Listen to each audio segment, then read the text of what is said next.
Hello everyone, my name is Anjali and today I will be teaching you chapter number 3 of The Little Girl from ninth grade from NCERT textbook, which is written by Catherine Mansfield.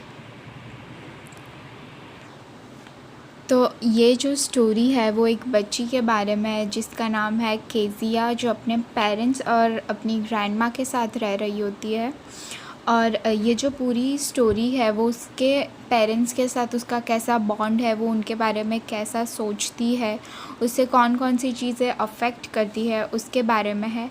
ये जो story है वो Catherine Mansfield ने लिखी हुई है और बहुत ही अच्छी तरह से उन्होंने लिखी है। बताया है कि जो बच्चे होते हैं जब वो छोटे होते हैं तब उनकी सोच उनके पेरेंट्स के बारे में कैसी होती है, उन्हें कौन सी चीज़ें नहीं पसंद आती है, और जैसे वो बड़े होते हैं, जैसे उन्हें समझ में आने लगता है तब उनके बारे में उनकी सोच कैसी होती है, किस तरह से उनके बिहेवियर में चेंज आता है, उसके बारे में ये स्टोरी है। So let's start our story with its summary. The Little Girl Summary. As the title suggests, the little girl refers to a main character of a story who goes by the name Kezia.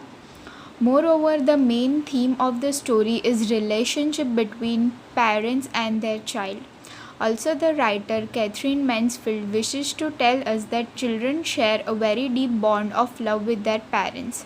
Even though young children do not feel that their parents love and care for them because they are strict, and to them many of their parents' action appears unfair.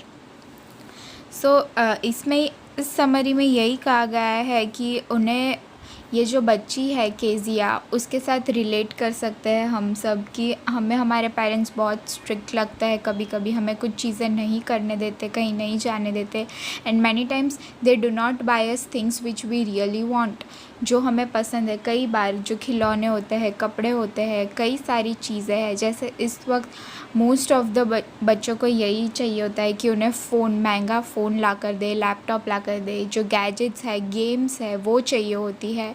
But उन्हें नहीं पता होता है कि ना ला कर देने के पीछे की वजह क्या होती है, उससे क्या नुकसान हो सकता है उनका। इसलिए कई सारी जो चीज़ें हैं, जो फैक्टर्स होते हैं, वो पेरेंट्स के तरफ से बताए गए हैं कि क्यों वो ना नहीं करके देते, कई सारी चीज़ों के लिए मना कर देते हैं।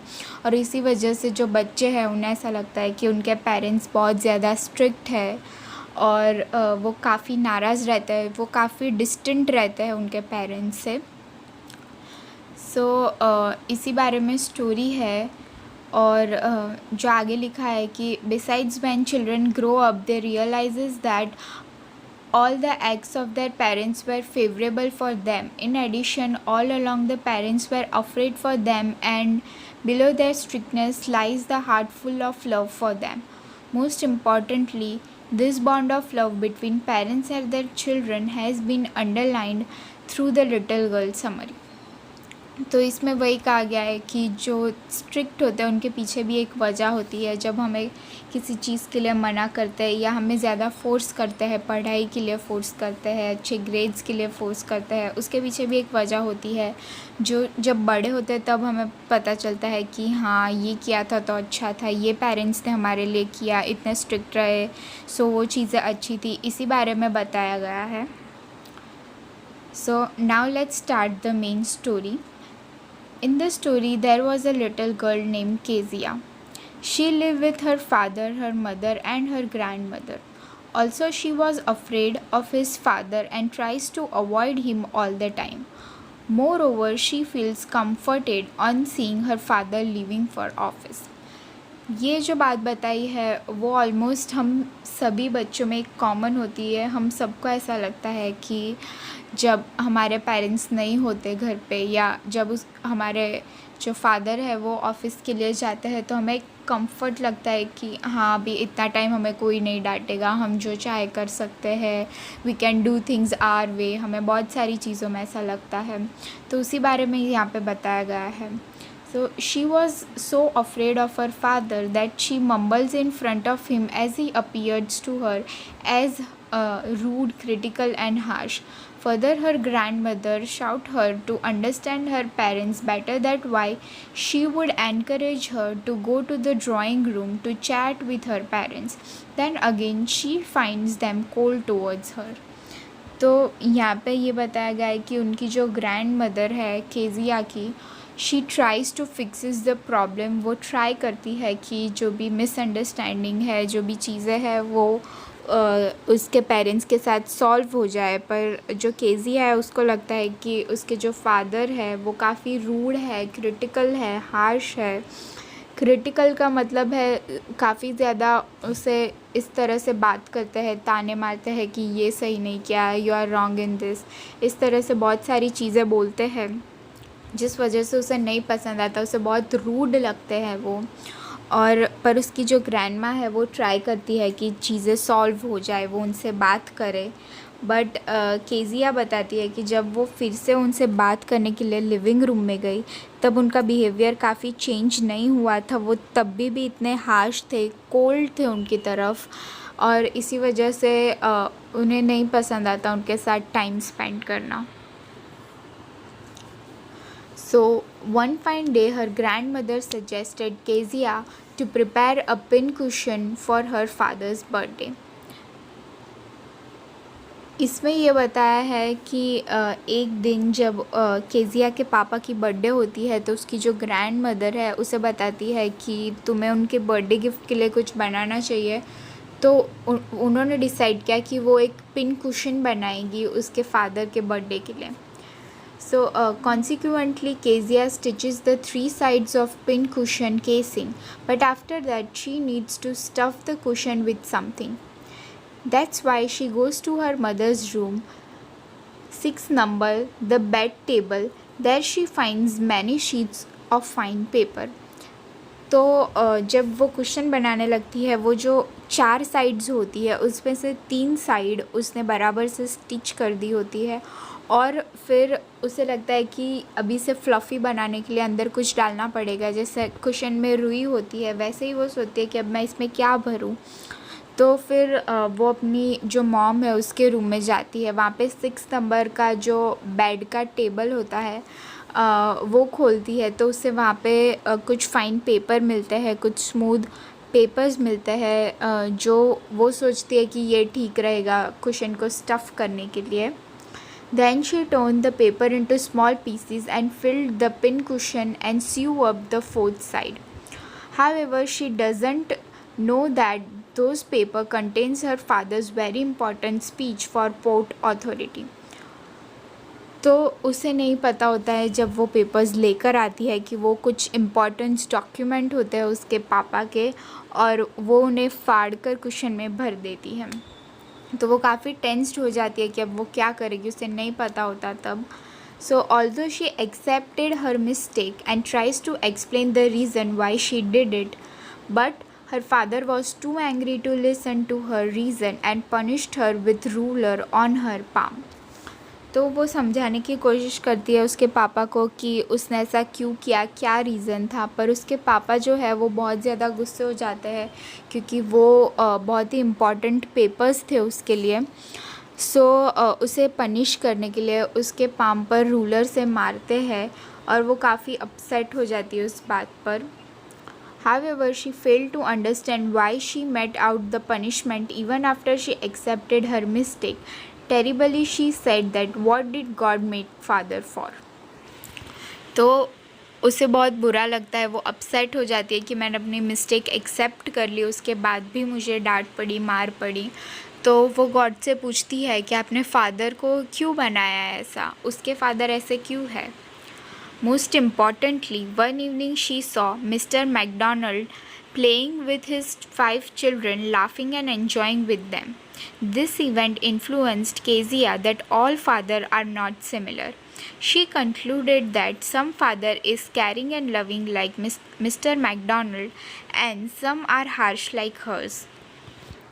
तो यहाँ पे जब वो एक दिन शाम को जा रही होती है तो उन्होंने नेबर में मिस्टर मैकडोनाल्ड को देखा अपने 5 बच्चों के साथ खेलते हुए, हंसते हुए, and they looked all so happy. तो केजिया को ऐसा लगता है कि उसके पापा ऐसे क्यों नहीं है, उसके साथ मस्ती नहीं करते, उसके साथ खेलते नहीं हैं और हमेशा बहुत ही हार्श रहते हैं उसके साथ। और इस वजह से वो सोचती है कि सबके पापा सेम नहीं होते, कुछ के पापा इतने केयरिंग और लविंग होते हैं मिस्टर मैकडोनल्ड की तरह, और कुछ के पापा उसके पापा की तरह होते हैं जो बहुत ही हार्श और रूड होते हैं। However, her attitude towards her father changed. तो इसमें लिखा है कि उसका एटीट्यूड उसके पापा की तरफ चेंज हो गया। किस रीज़न की वजह से चेंज हुआ होगा? क्या उसे समझ में आने लगा होगा कि उसके पापा बहुत केयरिंग है, लविंग है? किस वजह से चेंज हुआ होगा? तो देखते हैं अभी आगे। Someday her mother needs to be hospitalized and her grandmother goes with her. So Kezia was alone in the house with her cook. Their day went fine, but the night was different issue. In the middle of the night, she woke up of fear, screaming and weeping as she had a terrible nightmare. When Kezia opened her eyes, she saw her father right next to her. Her father carried her to his bedroom and made her comfortable and warm on his bed. Further, her father told her to rub her feet with her legs and set them warm. She spent the night with her father, feeling comfortable and safe. तो यहाँ पे जो है ऐसा बताया है कि जब उसकी मम्मा को है जो हॉस्पिटलाइज्ड करना पड़ा, तो उनकी जो ग्रैंड मदर है वो उनके साथ हॉस्पिटल में थी और केजिया घर पे अकेली थी अपने कुक के साथ। तो दिन तो अच्छे से बीत गया, दिन में तो कुछ खास करना नहीं होता, उसने अपना दिन बिता लिया शांति से। पर जब रात हुई वो बाहर ही सो गई, वो काफ़ी अफ्रेड थी और वो बाहर ही सो गई। पर जब रात को अचानक से उसकी आँख खुल जाती है नाइटमेयर के वजह से, बुरे सपने के वजह से, तब वो देखती है कि उसके पापा जो है उसके बाजू में ही सोए हुए हैं और वो उनके बेडरूम में सोई हुई है। उसके पापा ने उसको अच्छे से कंबल उड़ाया हुआ है उसे ठंड से बचाने के लिए। और जब वो उठ जाती है तब उसके पापा भी उठते हैं और उसे बताते हैं कि अपने जो लेग्स है वो रब करो ताकि उसमें गर्मी आए। और इस तरह से उसे कंफर्ट देते हैं कि उसकी मॉम घर पर नहीं है, तो अच्छे से उसके साथ रहते हैं, टाइम स्पेंड करते हैं। तो ये उसे बताता है कि वो कितने कंसर्न्ड और लविंग फादर है।